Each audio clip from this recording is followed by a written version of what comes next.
خطاب دینے ہیں جی چند منٹ اپنے خیالات کا اظہار کردے ہیں۔ عزت ماب جناب احسان صاحب جانی پہچانی علاقے دی شخصیت نے الحمدللہ وحدہ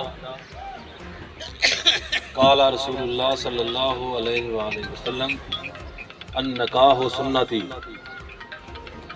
قابل احترام معزز مہمانان گرامی، اہل گاؤں، القائم ٹرسٹ کے ایکٹیو پارٹیسپینٹس، یہ جو کچھ ہمیں آج نظر آ رہا ہے، جو آبجیکٹو آپ نے اچیو کیا، یقیناً اس کے پیچھے بہت بڑی محنت ہے۔ یہ ایک دو دن میں ہونے والا کام نہیں ہے۔ ہمیں پتہ ہے اس چیز کا، یہ پروگرام ہم کنڈکٹ کرتے رہتے ہیں کہ اس کے پیچھے کتنی محنت درکار ہوتی ہے۔ تو میں آپ سب کو ایک ایک بچہ جو ہمارے پاس پڑھتے رہے ہیں، ان کا اگر نام لوں گا تو ٹائم کی شارٹیج ہے، میں سب کو اپنی طرف سے سلیوٹ کرتا ہوں۔ آپ نے ایک بہت بڑا آبجیکٹو جو ہے وہ اچیو کیا ہے۔ اللہ تعالیٰ نے انسان کو دنیا میں اس لیے نہیں بھیجا کہ جاؤ اپنی چار دیواری کے اندر اپنی ایک سٹیٹ جو ہے اس کو قائم کر کے آپ واپس آ جاؤ۔ نہیں، یہ زندگی کا مقصد نہیں ہے۔ زندگی کا مقصد یہ ہے، اس کا جو گریٹسٹ آبجیکٹو ہے وہ اس کا یہ ہے، to serve the humanity is a great virtue. اللہ کی مخلوق کی خدمت کریں، اس سے بڑا نہ کوئی مذہب ہے، نہ اس سے بڑی کوئی نیکی ہے، نہ ہی اللہ کی رضا ہے۔ اللہ کو اپنی مخلوق سے بڑا پیار ہے۔ میں اپنی نمازیں پڑھتا ہوں، حاجی کہلواتا ہوں، جو کچھ بھی کہلواتا ہوں، میرے ذاتی فعل ہے۔ اللہ کیا چاہتے ہیں؟ اللہ یہ چاہتے ہیں کہ میں نے آپ کو اس قابل بنایا کہ آپ کسی کے دکھوں کا مداوع کر سکتے تھے، آپ کسی بچی کے سر پہ ہاتھ رکھ سکتے تھے، اسے کہہ سکتے تھے کہ بیٹا میں ہوں تیرے لیے۔ اللہ تعالیٰ کہتے ہیں آپ کی یہ الفاظ مجھے بڑے پسند ہیں۔ تمام عبادات انسان کی ایک طرف ہیں، اللہ کی مخلوق سے پیار، لوگوں کے لیے زندگی کو سہل اور آسان کر دینا، اللہ کہتے ہیں تمام عبادتوں سے یہ افضل عبادت ہے۔ انسان کسی کی مدد کر سکتا ہو، اس کے دکھوں کا مداوع کر سکتا ہو، ایک بچی کو سر پہ ہاتھ رکھ کے باعزت طریقے سے رخصت کر سکتا ہو، اگر وہ نہیں کرتا تو یقین جانیے، میں پہلے بھی حاجی صاحب سے بات کر رہا تھا کہ وہ مفسر ہوگا، حاجی ہوگا، جو کچھ بھی ہوگا، لیکن وہ ایک بہترین انسان نہیں ہوگا۔ اللہ کیا چاہتے ہیں؟ اللہ چاہتے ہیں کہ میری مخلوق کے لیے آسانیاں پیدا کر۔ تیرا حاجی ہونا، زاہد ہونا، متقی ہونا، سب کچھ ہونا ایک طرف ہے، لیکن یہ فعل مجھے بڑا پسند ہے۔ ہم کیا ہیں؟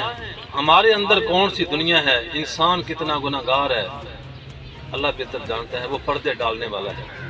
میں بالکل شارٹ کرتا چلتا ہوں۔ بنی اسرائیل کا واقعہ دو لفظوں میں بیان کرتا ہوں۔ بارش نہیں ہو رہی، موسیٰ علیہ السلام جو ہیں امت کو لے کر نماز استسقاء کے لیے باہر میدان میں چلے جاتے ہیں، بارش نہیں ہو رہی۔ اللہ کے سامنے پیش ہوئے، اللہ میں تیرا نبی ہوں، امت کو لے کر آیا ہوں، میری لاج رکھ، بارش بھیج۔ اللہ نے کہا میرے نبی، ان میں ایک ایسا انسان بیٹھا ہو جو میرا بڑا گستاخ ہے، جب تک وہ رہے گا میں نے بارش نہیں کرنی، اس کو نکالو۔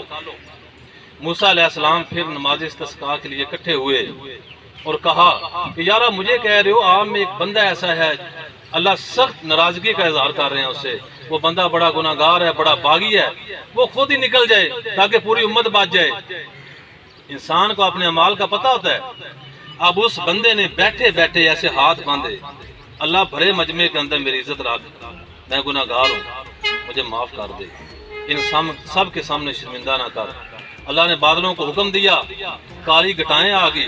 موسیٰ علیہ السلام پھر ناراض اللہ سے کہ بندہ تو میں نے نکالا ہی نہیں، بارش آ گئی، کوئی طور پہ گئے، میں شارٹ کرتا چلتا ہوں۔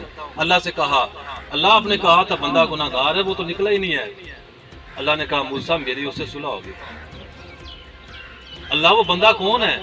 اللہ نے فرمایا نہیں موسیٰ میں نے آپ کو نہیں بتانا، آپ میرے نبی ہیں، آپ میرے نبی ضرور ہیں، اگر میں اس کا نام بتاتا ہوں تو مجھے ستار العیوب کس نے کہنا ہے؟ میں تو انسان کے عیبوں کے اوپر پردے ڈالتا ہوں۔ آپ سوچ رہے ہیں کل میدان معاشر ہونا ہے، ہم 70 سال زندگی گزار جائیں، 50 سال گزار جائیں، یہاں سے اللہ کی عدالت میں پیش ہونا ہے، سب نے اپنے کیے کا حساب دینا ہے۔ اللہ تعالیٰ وہاں ہر چیز بتا دیں گے کہ آپ کیا تھے، ظاہری طور پر کیا تھے، اندرون کیا تھے، آپ نے کیا کیا۔ وہاں پہ کوئی پرسان حال نہیں ہوگا۔ میں آج صبح پڑھ رہا تھا میدان معاشر ہوگا، اللہ تعالیٰ کیسا منظر ہوگا وہ۔ اب دیکھیں پوری کائنات جو ہے حضرت کھڑی ہے، منادی جو ہے وہ اعلان کرے گا کہ اے اہل معاشر، اے جن و انس، اپنی نگاہیں نیچے کرو، فاطمہ بنت محمد آ رہی ہیں۔ اب جب وہاں پہ جائیں گے اللہ کی عدالت میں پیش ہوں گے ہم، اللہ تعالیٰ ہمارے عیبوں کے پردے ڈالیں گے۔ یقین جانیے یہ اختر صاحب بیٹھے ہیں، جو لوگ مجھے جانتے ہیں، اسکول میں جاتے ہیں ہمارے پاس، میں ان سے یہ ریکویسٹ کر رہا ہوں، یار کسی غریب کے بچے کو پکڑ کر اس کے ہاتھ